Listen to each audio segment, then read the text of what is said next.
Happy Lunar New Year! I'm here in central Manchester, which I might argue is a top contender for the best little Hong Kong in Europe. And if you feel like I'm putting on a little tinge of an accent there, you wouldn't be wrong. But it might not be the one you're thinking. During this video, you'll quickly learn exactly how to spot the sounds I'm using and, more importantly, where they come from. I grew up in Hong Kong and learned English at school. You might have assumed that we learned some form of standardized English, like received pronunciation. Well, that's what we aspire to anyway. But unbeknownst to us, from the way we are taught and the way that we mix languages, we have all acquired a variety or a dialect of English that, quite frankly, can't be compared to anything else really. So in the next couple of minutes, as we explore all the little things that, put together, make our dialect unique, you might be surprised at the fascinating ways our language has been shaped by the British Empire, and also at the subtle and unexpected ways that we kind of still speak like the Victorians. And if you are from somewhere that didn't speak English originally, like Wales, you might even find some of these developments familiar. Welcome to Rhapsody in Lingo. My name is Israel and I am proud to speak the Hong Kong dialect of English. And I think so should everyone around me. Alright, let me go back to how I'm used to speaking. Now this video will focus on pronunciation in Hong Kong English, but if you guys enjoy it, be sure to let me know in the comments and the likes, and I might just make one on the unique words that are only used in Hong Kong English, such as... Like anything in the development of Hong Kong, it all goes back to the Opium Wars. Without going into details, in 1842, 1860, 1898, bit by bit, what we now know as Hong Kong became British. When the Brits came to our fishing village, not only did they bring their institutions and legal systems, but they also brought their language, which at the time probably sounded something like... I feel greatly honored by your presence here tonight. A company distinctly representative in its character. Which is quite different from what I'm speaking now, both in accent and language style. When Hong Kongers learned English in the 1800s, something interesting happened. For one, we learned an English that sounded different and used different vocabulary from what we speak now. For two, we natively spoke a form of Cantonese that, firstly, had a drastically different sound system from English, and secondly, was different from today's Cantonese. These had important implications for today's Hong Kong English that I hope you'll let me explain, because that's why you're here in the first place. So when people learned this foreign language, they did what most people do when they first start learning a language. They naturally mapped the sounds of the new language onto those of their own, or, in other words, they imitated the foreign sounds with the closest ones that existed in their own language. It's a bit like when English speakers learned French and cannot pronounce the E vowel, and they say A instead. Some of the sounds mapped well onto Cantonese, while others didn't. That resulted in two very equally interesting outcomes. The sounds that didn't map well, so the ones that were hard to make, were replaced by Cantonese sounds that sounded similar. If it sounds complicated, don't worry, I have plenty of examples. Take the word gay. English has two K-like sounds, the G and the K. While Cantonese does not have a G sound, we do have two K-like sounds as well, namely G and K. So we mapped the G and K onto our G and K. Next, the A sound, at least in standard English, pretty much maps perfectly onto the A sounds in Cantonese, so we just use that. However, if you look at the word game, things are different. While Cantonese does have an M ending, for example in kam, our phonology does not allow the M after an A sound. So for many speakers, the word game mapped onto game, name mapped onto name, well, and then it further shifted to lem, but we'll talk about Cantonese sound shifts another time. Speaking of come, let's look at the word come. No, not that one. I mean, we do use that one a lot in Hong Kong, but I'll save that one for the video about the weird words we only use in Hong Kong. The vowel in come is pronounced very differently in different English dialects, such as mine, where I say cum. But when the Victorians came to teach us English, obviously, they brought their upper class vowel, like come. Now, we don't have that vowel in Cantonese, but we do have something similar, which is like come. So by default, every vowel is consistently mapped to Easy peasy. Processes like these led to the distinctive Cantonese accent that you have heard from this video, and many other comedians attempting to do a Chinese accent. These sounds are not the focus of the video, but if you're interested, my friend Samson has made a detailed analysis of the Hong Kong accent in his video. Now, before we get to the posh Victorian sounds that we surprisingly kept, let's look at the opposite. Non-standard sounds that we accidentally started using, like whose name is still Vlada. I think I remember sending a shoebox where they don't feel that they are better or worse. That we kind of still speak like the Victorians. And if you feel like I'm putting on a little tinge of an accent there, it might not be the one you're thinking. Do you see the similarity? If not, let me explain. Now, it's not like working class lads came over from the East End to teach us colonial subjects to say steal and think, but it's simply the result of the same processes that I explained earlier.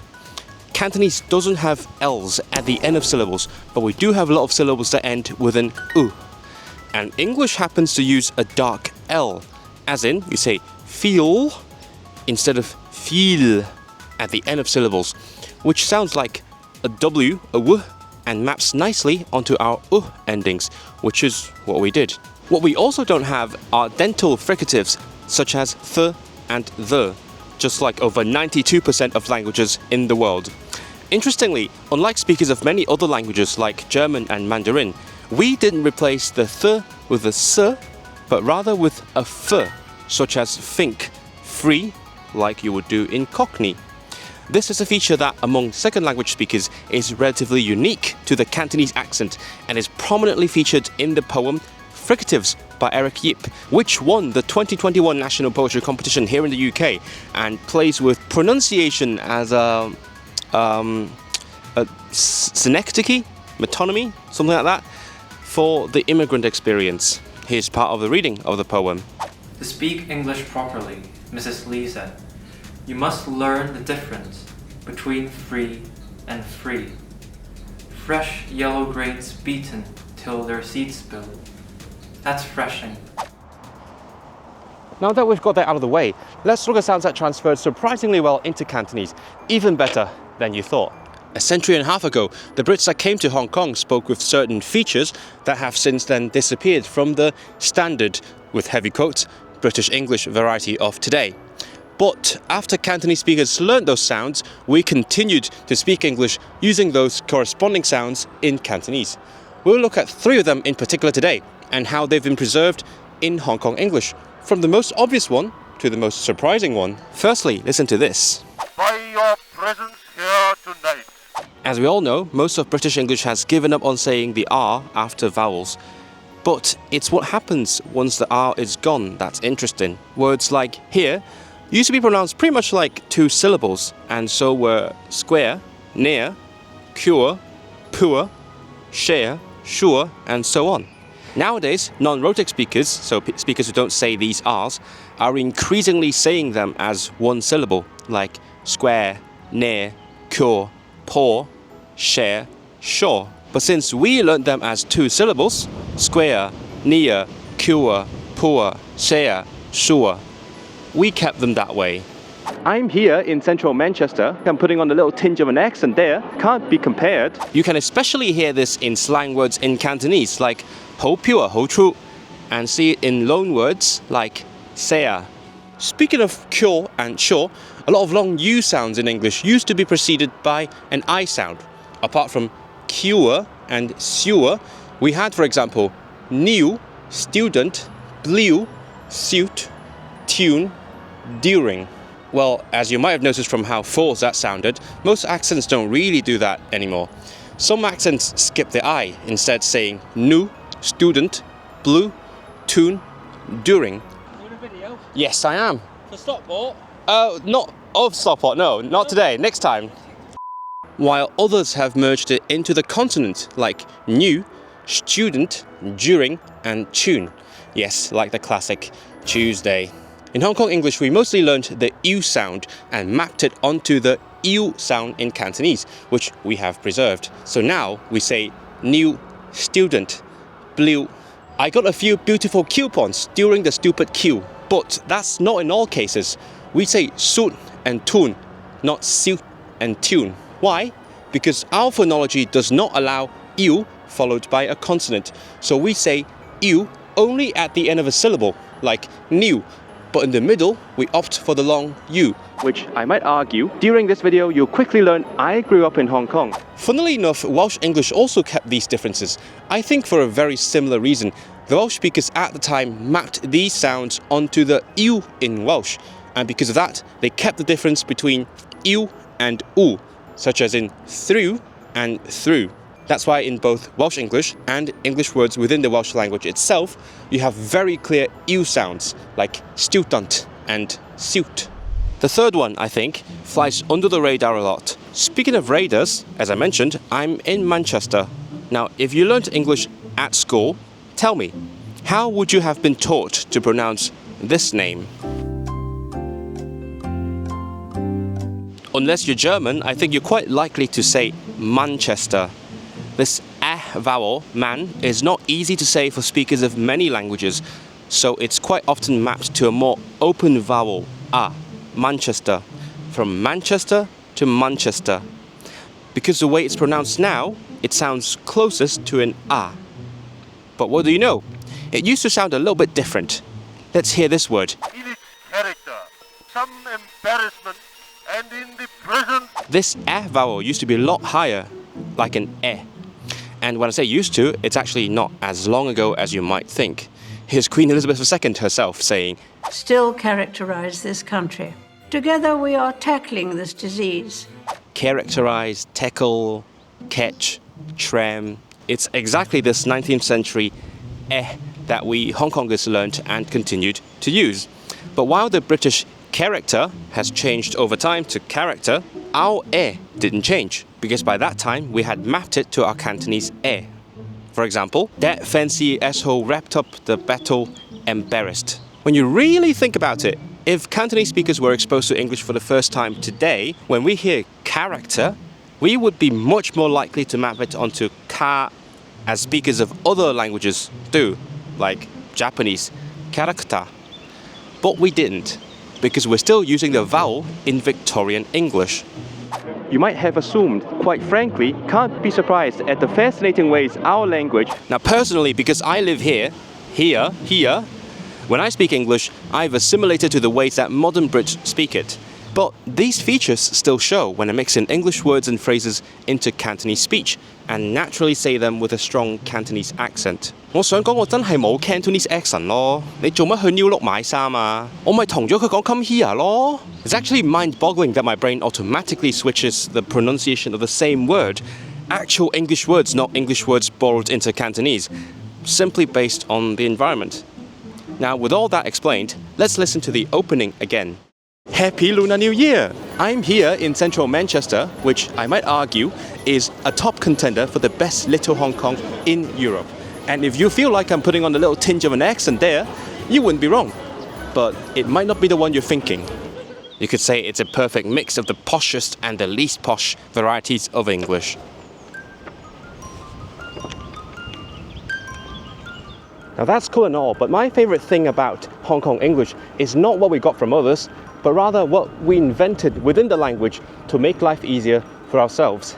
Like many other languages, English has quite a few word pairs that, phonologically speaking, sound quite similar or even the same, at least in certain contexts. We've got your classic word pairs like, I see the dog there, or, and then he was happier than before. But also there are words that are spelled literally the same, but work differently, like, sorry Miss Jones, I missed the bus, or tell me when you know when you'll be there. Now, obviously that gets confusing, even for native speakers. So what we did was add separation and difference between these different words using the phonological space that's available to us, but not the Brits, namely tones. So instead of pronouncing there and there, we pronounce them there and there. Instead of then and then, we have then and then. Instead of miss and miss, we have miss and miss. And last but not least, instead of when and when, we have when and when. Or alternatively, when. If you can't hear the difference between these, maybe it's time to start learning Cantonese today. Now with this new trick, we actually took advantage of this extra opportunity for difference to shorten some English words to save time because we're Hong Kongers. So instead of tutorial, we have tutor, which contrasts with tutor. And instead of security or security guard, we have secure, which contrasts with secure. Yes, that's 3 syllables. Today, Hong Kong English is quite often looked down upon. Ever the competitive perfectionists, Hong Kongers on the internet can often be found harshly criticizing their fellow learners' grammar and pronunciation, even if those mistakes do not really impede communication with native speakers. Because English hasn't taken over as our main language, unlike in Singapore, which has turned the dialect into a source of identity and pride, Hong Kong has turned it into a source of shame. On the other hand, Hong Kong is also considered by many, whether from Hong Kong or beyond, to have supposedly preserved a form of Chinese culture that has disappeared elsewhere. Cantonese is said to closely resemble ancient Chinese, though you might be convinced otherwise if you check out our series of videos in Old Chinese. Meanwhile, the form of literary Chinese used in our signs and formal letters is objectively more articulate and poetic than anywhere else in the Sinophone world. But just because we don't speak English natively doesn't mean that our English isn't interesting and unique. In fact, it's a reflection of not only the colonial legacy, but the legacy of the English language itself. And I think that's beautiful. So even though it will be late by the time this comes out, this Lunar New Year, from the heart of the best and most vibrant Hong Kong diaspora, I wish you all many success in your endeavours, and let's all be proud of and celebrate where we're from. 恭喜發財，心想事成，祝大家外語學業進步，考試口齒伶俐，永居馬到功成，恭喜恭喜！